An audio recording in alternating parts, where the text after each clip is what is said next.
Welcome to your doom. Shut it and get over here. Massive uppercuts!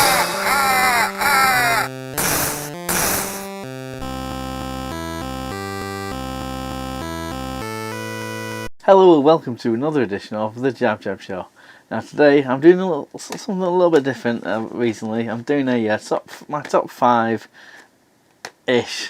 PlayStation games with various memories and things behind it, why I chose them as my top 5. Now this is a response video to David Plays Games Badly Birdsall, who watched this video and it inspired me. Just to let you know as well, during the time of the PS1 coming out, as it's known now, I was more of a Nintendo 64 player. I was playing more like that. So the games I've got here, I've not played them extensively, as in play to completion, things like that, because I was doing the same. I was doing that for the 64. As I say, these are 5 games and a little bit more. I'll explain things about it. So the first one I've got is in no real order of quality or whatever. Okay, the first one I got, that's showing up, Ridge Racer. There you go. Ridge Racer was the one that really got to me because I like arcade style racing games, and this one's right on the street. Not literally, obviously, but it's a really good one. It showed off the PS1's capabilities and things. I think it had 4 tracks and it doubled to 8 because it did reverse tracks as well. So there's quite a bit of playability. Just love the graphics and everything about it. I mean, I remember going to my mate's house and him and his brother playing it like most nights. A lot of fun.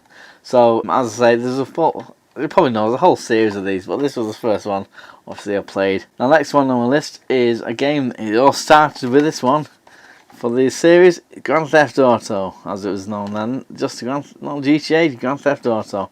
For the PS1. I can't remember, it come out on PC first, I don't know.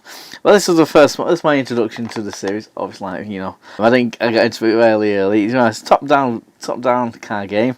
Obviously, all changed with GTA 3, but that's a story for another day. I just love the freedom of it. The fact that you can it's a sandbox game.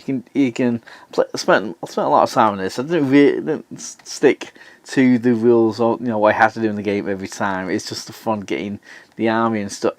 Getting all the cops and things on your tail. See what you can do. The idea of going to carjacking and hearing different music and things as you go in, and obviously that's a thing they've carried on through the series. It's just a lot of fun because it gives you the freedom to do whatever you want, and also you can break the law virtually, and you can't really get in trouble with the actual real life police using this one. So if you've got a hankering for just the odd kind of random punch ups, the game allows you to do it. Now any kids watching this is an 18, but yeah, GTA 1, sorry, I have the second one. I've not played I think there's a London add-on, I'm not sure how that works, but I've not got that one. I've got every other game in the series since, and they're a lot of fun, as I say. GTA 1, lovely stuff. Next one, I've only got disc only here, but it's a really fun one. I don't know if it shows up, can you see that? Abe's Odyssey, Oddworld, yeah, Abe's Odyssey. Lovely little puzzly kind of platforming game. Something by surprising, Abe, who's this Mudokan, this character.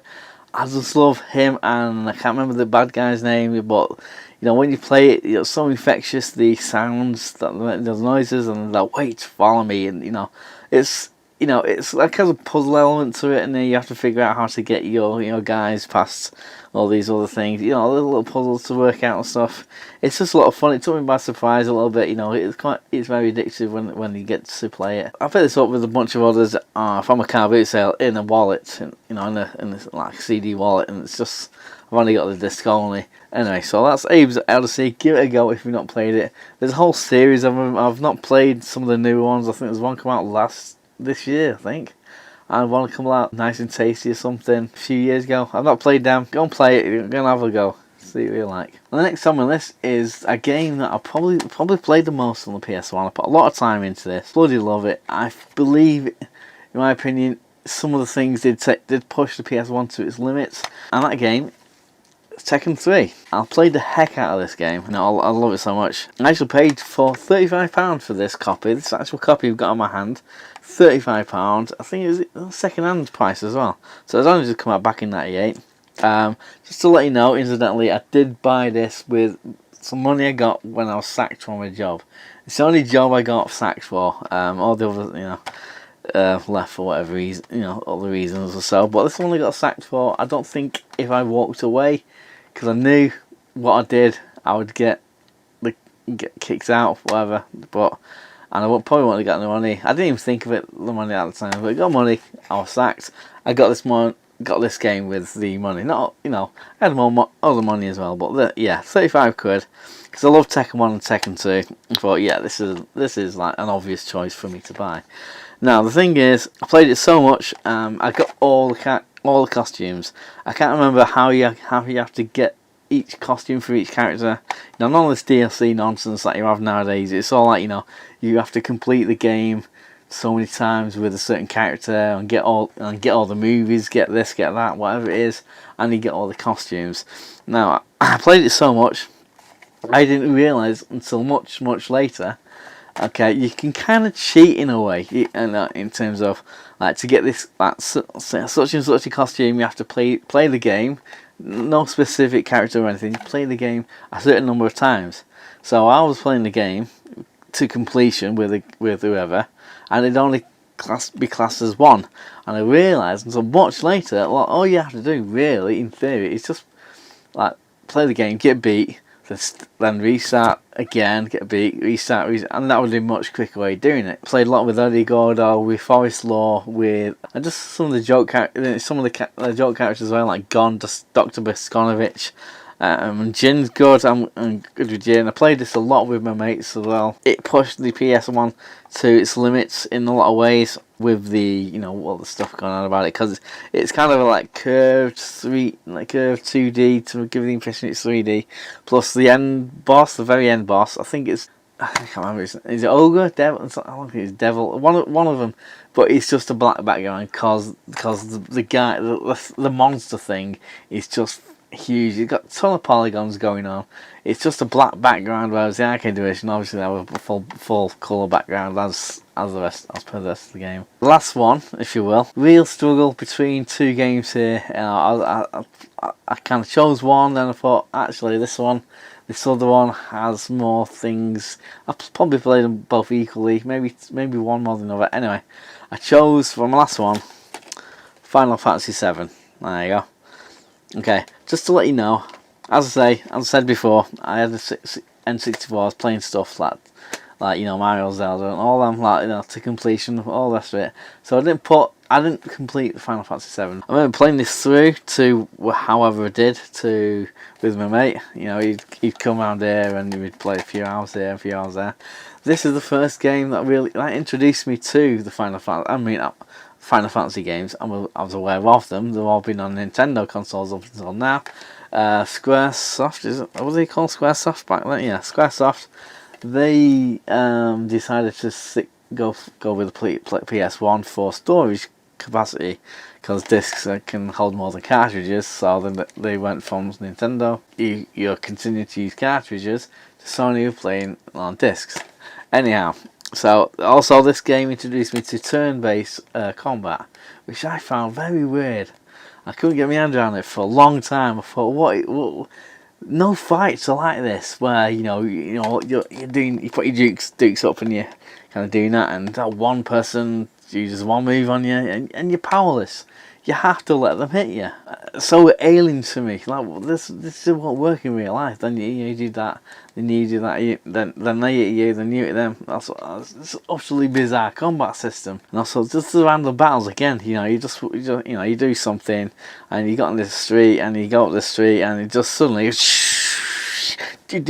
you end up in these battles, and look at the map you walk around. No one was about. So that took me back as well. The game that I did originally choose for my final slot, if you will, was Tomb Raider. Now, I've probably played the first one. I've probably played that more than this, and I understand obviously the significance of the Tomb Raider games, even though it did come out on the Saturn first. It was obviously with the success of the PlayStation over the Saturn, it became a place, you know, Lara Croft and Tomb Raider became synonymous with the PS1, and it was on the PC as well. But the first one I played the most, Tomb Raider. Played a lot of times, you know, some of it very tricky jumps in there, and you look at it now, it is quite glitchy when you say, you know, you move the camera around, but you got to understand that was like kind of 3D graphics in its quite early years kind of thing. So I was just trying to get things right. Obviously, you're going to get little I don't know all the technical terms, all the polygon kind of crisscrossing and like glitching here and there and stuff, you know. You're going to get that from games back in the day that did these kind of things. So yeah, Tomb Raider would have been the one I thought, you know, actually I'll choose Final Fantasy VII purely because it introduced me to a lot of things and I thought that I hadn't seen before. Waffling. Anyway, I'm going to cheat. I've done 5. I thought, you know, I'm just going to say this. I'm just going to have this as well. Capcom Generations. I bought this for £21 something from somewhere. So obviously these games, I just got it for the 1942, 1943 era games, I should say. You've got Girls and Gods, Gods and Goblins. You've got 4 CDs of stuff. You've got Commando and Mercs, really good games. I'm cheating. I just want an honourable mention. You might know that there's a lot of awesome compilations on the PS2 as well, which might be another video in itself. Some more honourable mentions, I'd probably say the Resident Evil games. Certainly the second one I played more than the first one. I saw the first one, I was never a fan of the tank controls. I found them a bit, it's just like you have to rotate and stuff. I thought it kind of goes against a lot of things I was used to when you're moving your character around a game, whatever. There's also the Strike games, the Soviet Strike, Nuclear Strike. The thing is, I've not played them as much as say the Strike games on the Mega Drive. I love the Strike games, like the Desert Strike, Jungle Strike, Urban Strike on the Mega Drive. And there's also Gauntlet Legends as well. Gauntlet Legends is good. Probably played it more on the Dreamcast. Unfortunately, don't have the Dreamcast game anymore. I've got the demo of it. I got with one of the Dreamcast magazines, but I digress. Okay, so there's my choices anyway. I'll just let me know what your choices are. If you want, comment below, down below. Any memories of the games that I've highlighted here, or any games that you would have chosen instead. So just let me know that. Thanks for watching, and I'll see you again soon.